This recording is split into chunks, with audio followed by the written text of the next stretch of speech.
ধামরাইয়ে বৈষম্য বিরোধী ছাত্র আন্দোলন চলাকালে কলেজ ছাত্র আফিকুল ইসলাম সাদ হত্যা মামলায় এজাহারভুক্ত আসামি আওয়ামী লীগ নেতা কফিল উদ্দিনকে গ্রেপ্তার করেছে পুলিশ। গতকাল মধ্যরাতে ধামরাইয়ের সুয়াপুর এলাকায় অভিযান চালিয়ে তাকে গ্রেপ্তার করা হয়।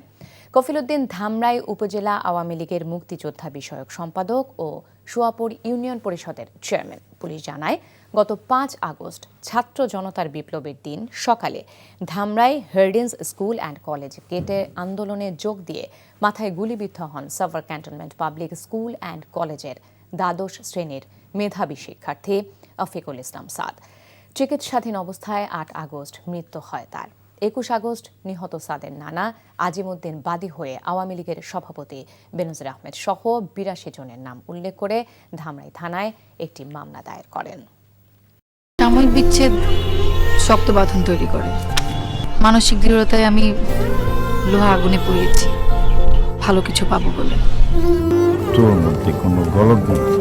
আমার ভুল থাকতে পারে, আমার মধ্যে মিথ্যা নেই। ওরা কি বললো না বললো তাতে কি তোমার এমন রিয়েক্ট করতে হবে? তুমি সব সময় ভালো মানুষ হয়ে থাকতে চাও, তাই না? সবাই ভালো মানুষ। তুমি অযোগ্য। বাসে না কেউ ভালো, ডাকে না কেউ কাছে, তোমায় মনে করার কারণ খুব আছে।